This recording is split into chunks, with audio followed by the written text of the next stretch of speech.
Assalamualaikum warahmatullahi wabarakatuh. Waalaikumsalam warahmatullahi wabarakatuh. Sebelum kita mulai, mari kita berdoa bersama dulu yang akan dipimpin oleh Husen. Husen, mau pimpin. Untuk mulai pelajaran, kita berdoa mulai. Bismillahirrahmanirrahim. Raditu billahi rabbah wa bil islami dinan wa bi Muhammadin nabiyyan wa rasulah. Rabbi zidni ilma warzuqni fahma. Amin ya rabbal alamin. Ardianti Pasikasari, Bagas Prastyo, Gina Briandaini, Husen, Ikhwanuddin, Imamullah Rijal, Luciana Wahida, Luciana Fibriani, Muhammad Rizki, Muhammad Sulaiman, Muhammad Agung Kornel Baldan, Mukhlisof Al-Jinatul Wahida, Naila Miza Zahra, Najwa Kamila, Nita Nurjana, Rio Koswara, Ria Hidayat, Rohimatul Nazla, Saskia Nurrahmayanti, Syaifullah, Siti Pamina Hairani, Siti Laila Anggraini. Hadir semua ya? Wow, luar biasa. Tepuk tangan buat kita semua. Sangat luar biasa. Hari ini kalian bisa hadir semua, berarti menunjukkan bahwa kalian begitu semangat untuk mendapatkan pelajaran hari ini. Kita belajar apa hari ini? Dan Wahyu. Tema hari ini adalah Al-Quran dan Wahyu.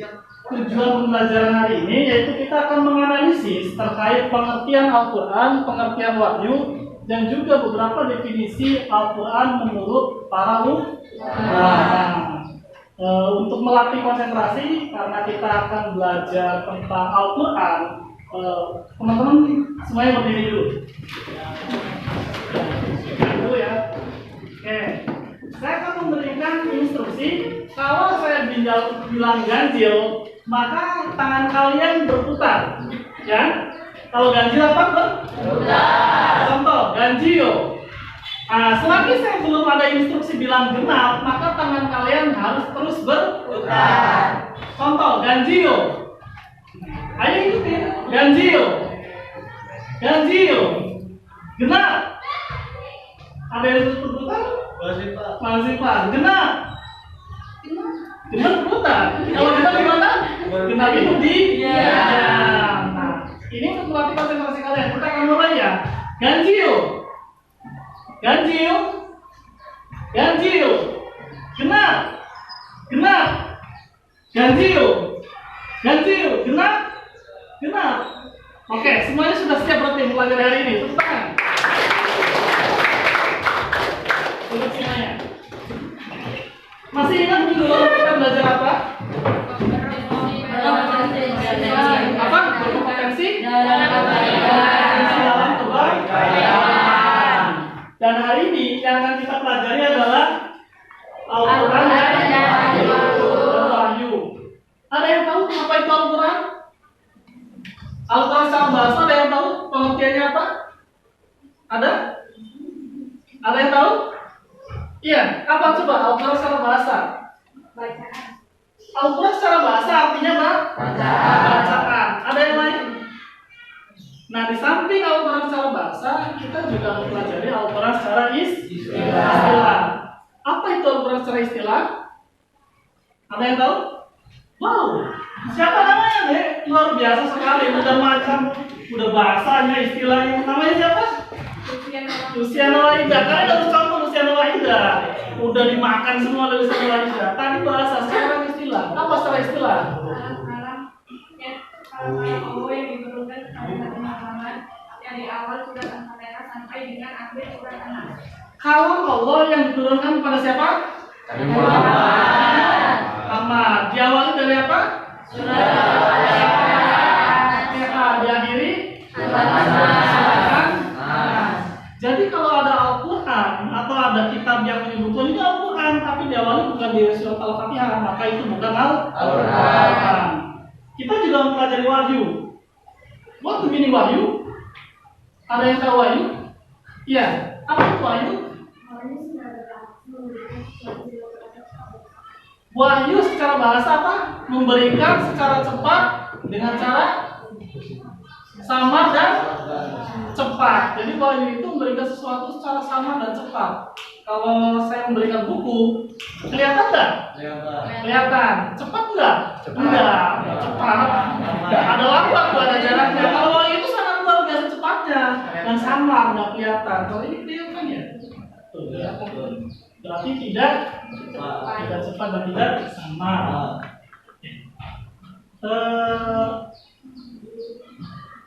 Di samping pengertian Al-Quran dan Wahyu, ada nggak yang tahu apa perbedaan Al-Quran dan Wahyu? Ada yang tahu? Najwa. Apa najwa? Pengertian perbedaan antara Al-Quran dan Wahyu. Apa? Coba, tahu nggak? Perbedaan antara Al-Quran dan Wahyu. Al-Quran yang diturunkan kepada Rasul secara jelas dan bertahap, dan Al-Quran diturunkan kepada Nabi ketika terjadi suatu peristiwa. Sedangkan Wahyu adalah pemberitahuan secara tersembunyi dan cepat. Oke, tentang buat Najwa. Pembelajaran hari ini yaitu mempelajari tentang pengertian Al-Quran dan Wahyu. Yang pertama yaitu tentang pengertian Al-Quran, pengertian Wahyu, dan perbedaan Al-Quran dan Wahyu. Gitu ya. Ada juga di samping itu ada nama-nama lain dari Al-Quran. Ada berapa macam nama lain Al-Quran? 13. Coba sebutin satu nama lain Al-Quran.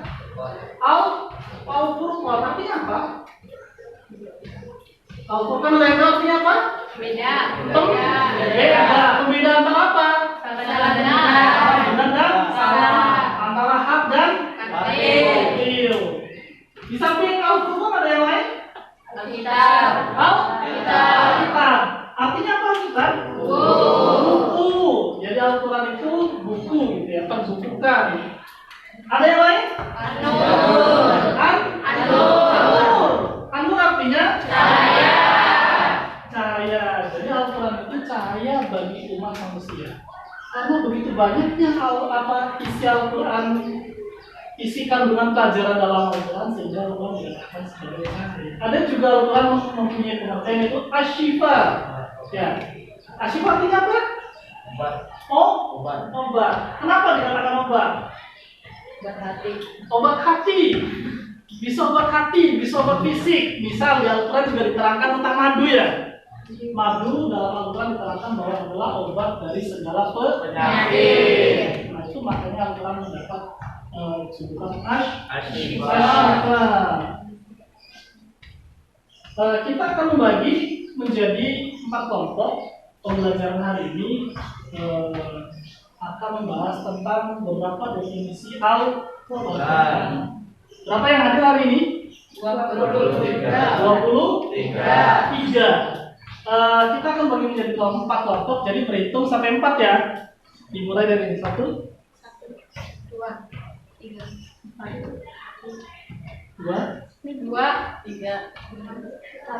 2, 3, 1, 2, 3, 1, 2. Oke, 1 berkumpul di sebelah sini, yang kedua di sini, yang ketiga di sini, yang keempat di sana. Semuanya sesuai dengan kelompoknya masing-masing.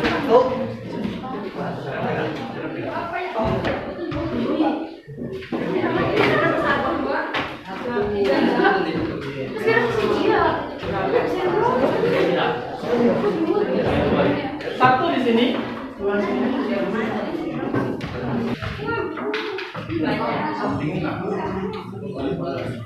Ya silakan kalian mulai bikin peta konsep terkait dengan pengertian Al-Quran menurut imam-imam yang tadi sudah bagi. Kelompok 4 kelompok siapa? Az-Zujaz. Kelompok 3 Al-Yami. Kelompok 2 kelompok 1 Asy-Syafi'i.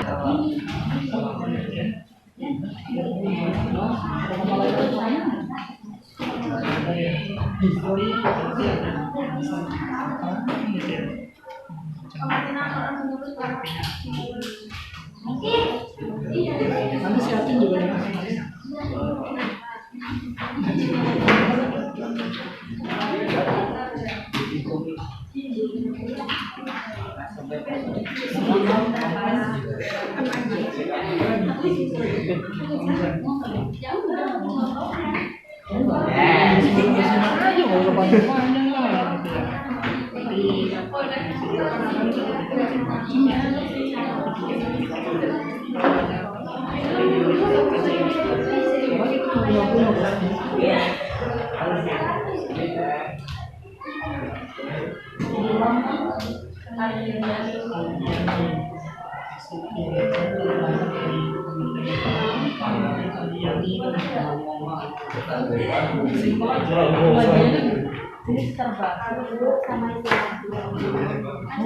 Langsung saja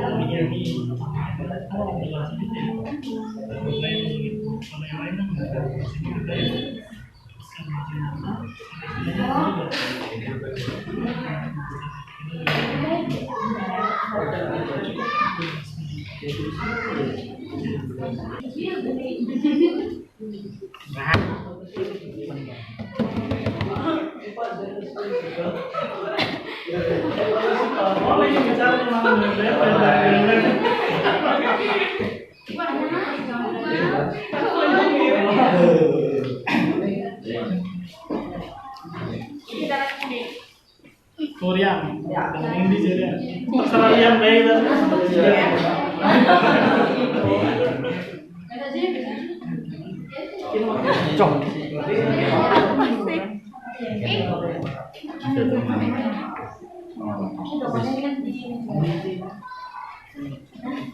Assalamualaikum warahmatullahi wabarakatuh.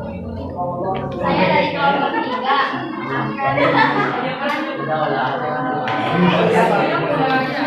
tentang konsep damai lima kalinya.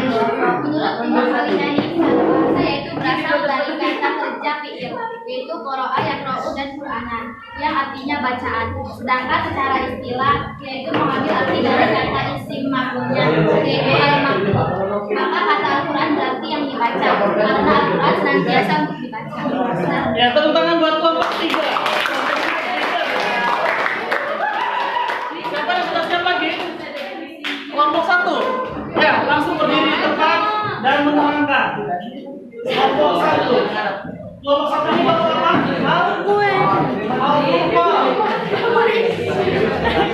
Ya. Assalamualaikum warahmatullahi wabarakatuh.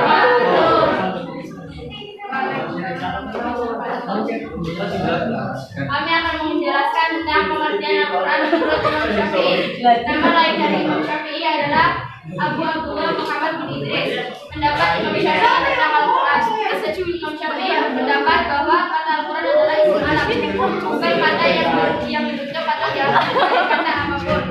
Contohnya adalah Allah Subhanahu wa Ta'ala telah memberikan nama spesial bagi kitab yang diturunkan kepada Nabi Muhammad SAW dengan nama Al-Quran.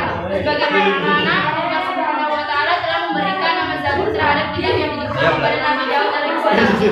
Nama Taurat terhadap kitab yang diturunkan kepada Nabi Musa alaihissalam, dan nama Injil untuk kitab yang diturunkan kepada Nabi Isa alaihissalam. Oke, cukup.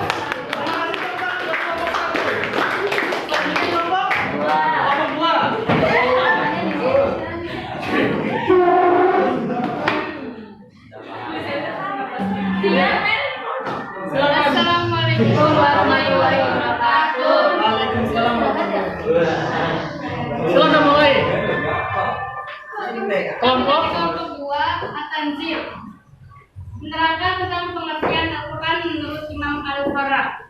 Menurut Imam Al-Farra, Al-Quran berasal dari kata Qari'un yang merupakan jamak dari kata Qarinatun yang artinya petunjuk atau indikator.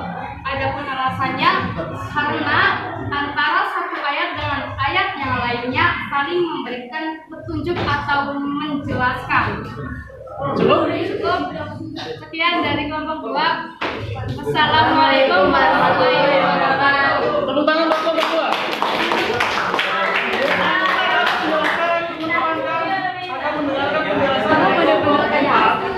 Yaitu kelompok Alkitab ya, nama kelompoknya Alkitab. Monggo, siapa yang bicaranya? Assalamualaikum warahmatullahi wabarakatuh.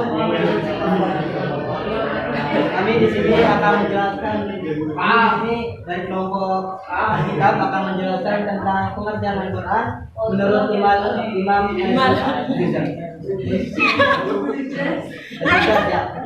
kata Al-Quran berasal dari kata Al-Qaru yang diikuti wazan sepadan yang kata mu'alun sehingga menjadi Qur'anu yang artinya kumpulan atau al-jabu. Pendapat ini berasal karena Al-Quran merupakan kumpulan dari berbagai ayat yang surah yang berisinya berbagai ilmu dan ajaran kitab sebelumnya. Untuk dari segi definisinya yaitu terdapat beberapa definisi Al-Quran yang telah dirumuskan oleh para ulama sesuai yang ditinjaukan disiplin ilmuannya masing-masing. Oke, sekian dari kami di kelompok kita. Assalamualaikum warahmatullahi wabarakatuh. Waalaikumsalam. Tepuk tangan buat kelompok.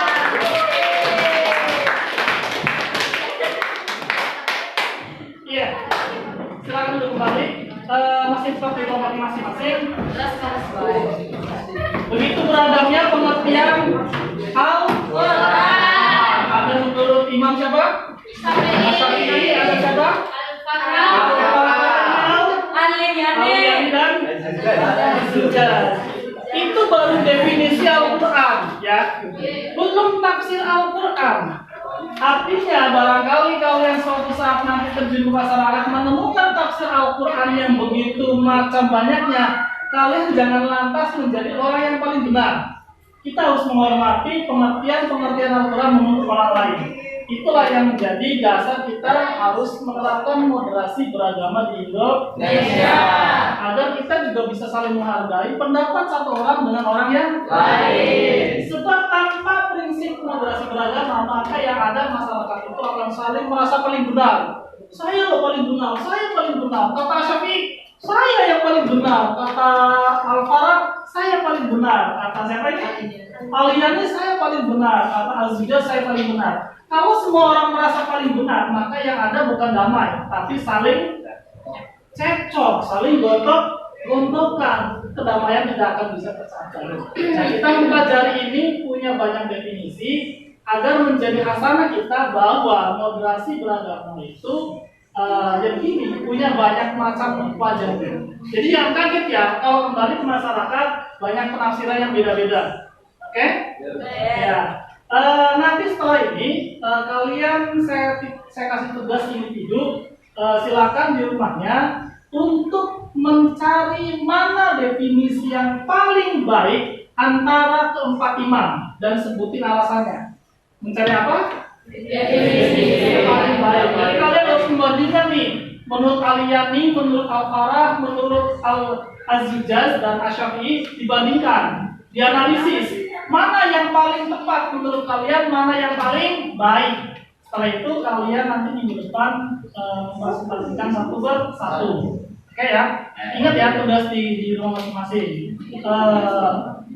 Minggu depan kita akan belajar tentang menjaga kebersihan dan hidup sederhana. Ya, kita akan membahas di Al-Quran itu tentang menjaga kebersihan dan hidup sederhana.